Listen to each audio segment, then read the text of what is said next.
Live from our 7 Tasmania studios, your nightly news with Kim Miller begins now. Good evening, everyone. First in the bulletin tonight, thousands of North West Coast residents have been placed under a do not drink order after the nearby water treatment plant suffered failures. TasWater is currently sweating on scientific tests as the boil water alert threatens to spill into a second day. Water everywhere, but not a drop to safely drink. It is a bit concerning. This is the first time I've heard of it in Penguin. More than 2,000 coastal residents from Penguin to Heybridge ordered to only use boiled tap water after the nearby treatment plant suffered failures in the past 48 hours. Which has impacted our ability to supply our customers with compliant potable drinking water. Drinking, brushing teeth and preparing baby formula in the normal sense, all off limits. A minor health risk, says TasWater, the boil alert purely a precaution. It probably will not even appear to be any different than it usually is, but we're just making sure that we are 100% compliant before we do lift that in conjunction with health. But across the affected region, it did pose dramas. This cafe could not provide table water to customers. We also had customers question the safety of coffee through the machines. Up the road at the supermarket, H2O fast became a dry commodity. How many have you sold, do you reckon? Close to 30 10-litre casks this morning. Everyone wants a cask water.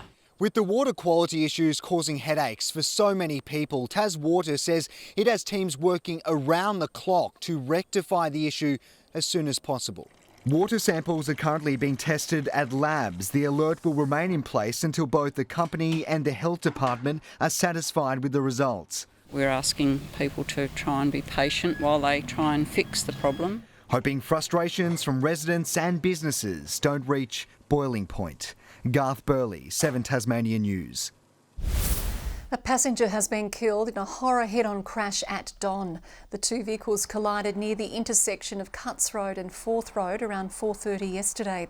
Both drivers were taken to hospital for treatment, but sadly, a passenger, a 62-year-old woman, died at the scene.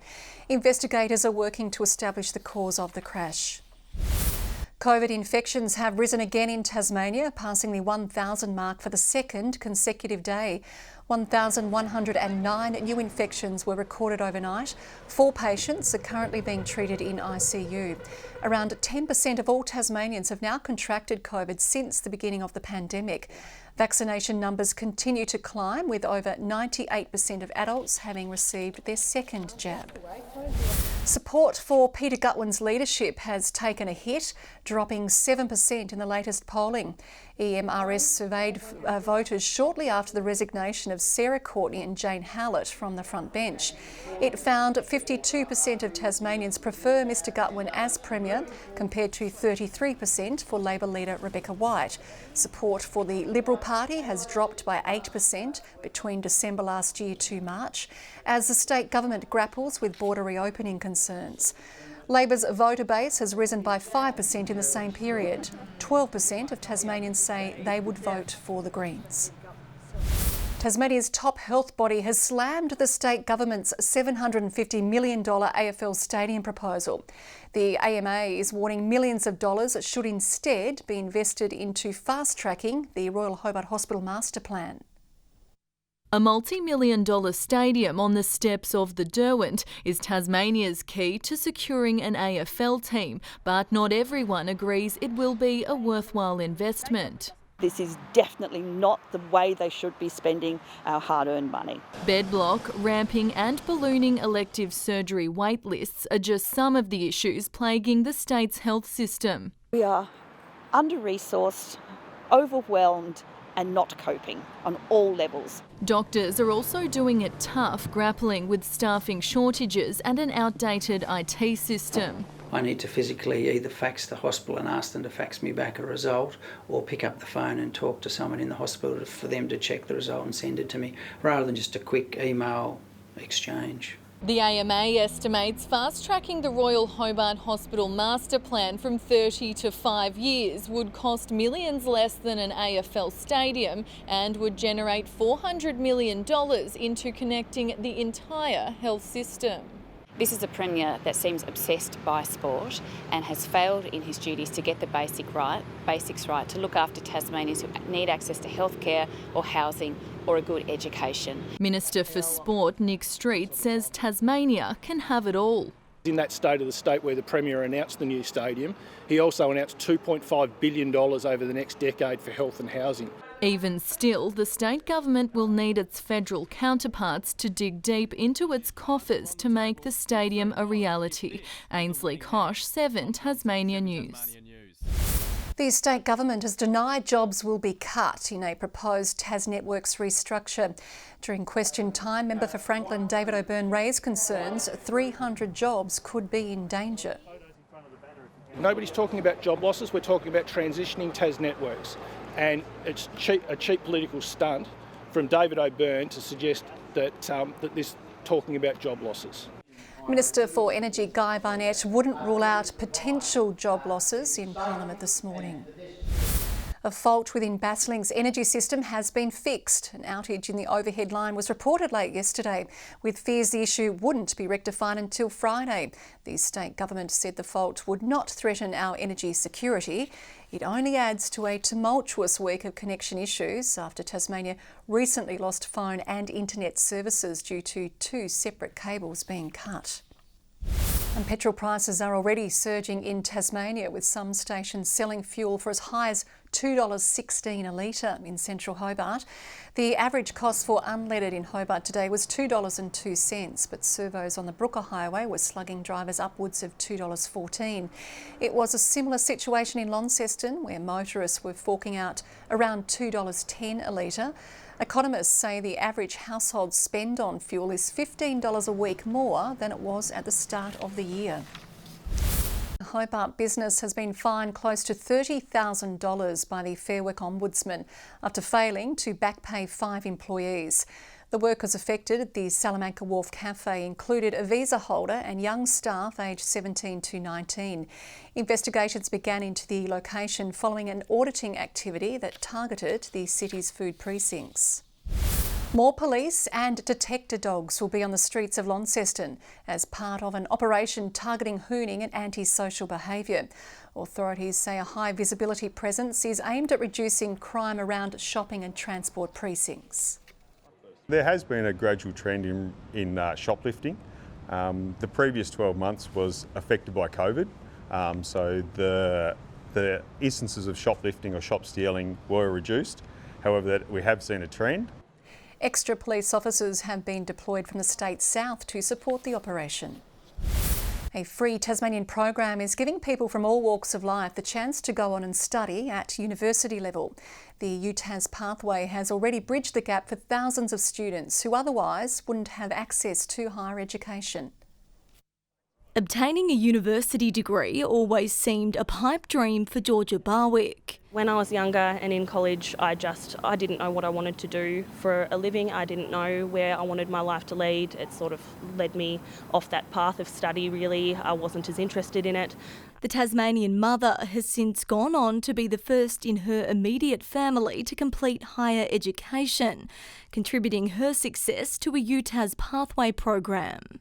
Entering into the UPP program and completing my Bachelor of Nursing degree has opened up so many doors for me. Now thriving as an emergency department nurse, she joins thousands who've been given a second chance. A lot of people have, had a rocky educational journey, so they may not have had the best ATAR when they were actually at school, and so therefore UPP gives them that opportunity to come back and to bridge themselves into university and into studies. A rewarding experience for the teachers, helping to rebuild confidence. People's pathways to university isn't always linear, so our mission is to really prepare them for continuing on to a course of study at the university if they want to.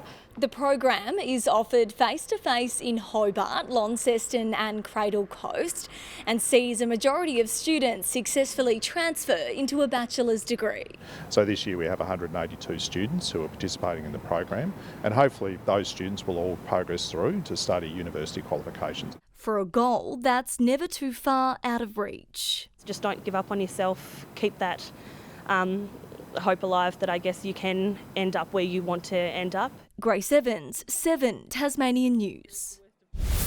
Tasmania is set to host the Ironman 70.3 Oceania event in 2023, securing a 5-year deal. The state government will pitch in more than $1 million into the triathlon. This event's expected in the first year alone to inject $1.9 million into the wider economy. The gruelling race, totalling 113 kilometres, will start in the Derwent. Participants will then take on the steepest ride of any Oceania Ironman and finish with a run beside Princess Wharf. It's a really good, in some respects challenging and tough course, but it's an Ironman. What do you expect? Organisers are anticipating the arrival of 3,000 participants and supporters in the first year. A Tasmanian brain cancer survivor who was initially misdiagnosed by doctors is now championing a new national campaign. Georgia Richardson is the face of Cardio for Cancer after being treated for a brain tumour which was only discovered thanks to her mother's instinct. She's an active ambassador for cancer support these days, but Georgia Richardson has walked the hard road. She was only 5 when doctors discovered brain cancer after first passing off her condition as just a lazy eye. It took a couple of different specialists until my mum finally convinced someone that it was more than that, because she had her mum instincts that were kicking in a bit. She's still blind in one eye and has trouble seeing in the other, but her focus now is solely on the new Cardio for Cancer campaign, raising money for Youth Support Service Canteen. I think a lot of people don't understand that while your cancer diagnosis and treatment itself may have been a while ago, the ongoing effects, it's a lifelong thing, especially with childhood cancers. Those taking part are hopping to it, walking 5 kilometres each day this month. In only a week, the campaign has raised nearly $500,000 and already has more than 5,500 walkers signed up nationwide. Not a bad effort, hey? Pretty good. One day, hopefully, we're living in a world where cancer isn't part of our life, but until then, Canteen's here to support everyone who's impacted by it. I've met some amazing people who just really understand what it's like, and for me to think that there's someone out there who doesn't have that yet, that's why I'm here. A cruisy way for people to make a difference. Tom Johnson, 7 Tasmania News. A Tasmanian artist's spur-of-the-moment decision to enter Australia's most prestigious landscape competition has put him in line to win. Robin Wingrave's work is one of 42 in the running for the $50,000 prize, with the Hangers today choosing their top pick. A hike at Ben Lomond and a chance encounter with a pint-sized predator are the inspiration behind one of the finalists at this year's Griffith Art Prize. I know a very special spot where eastern quolls are quite tame, they come quite close to you, and it seemed only natural with this vast wilderness behind me to put the smallest animal I could. A first-time entrant in the competition, the top prize is now within arm's reach. I can't get the grin off my face. This has always been an iconic art prize, and to now be one of these paintings in this room is really unbelievable. West Australian artist Cynthia Orr has taken out the Hangers Prize. It was a tough decision for the 3 hangers with a bevy of talent on display. Looking at the painting, it sort of reads as something you'd see in Western Australia, but it has a naive, simplistic form, and it sort of reads with fun. For the 42 finalists, there's still plenty of opportunity to be crowned a winner.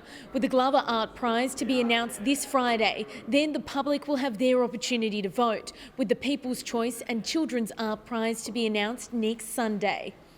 Punters can view the exhibition from this Saturday in Evandale. Elizabeth O'Neill, 7 Tasmania News. The story of Australia's first all-Indigenous cricket team will premiere at Hobart's Theatre Royal tomorrow night.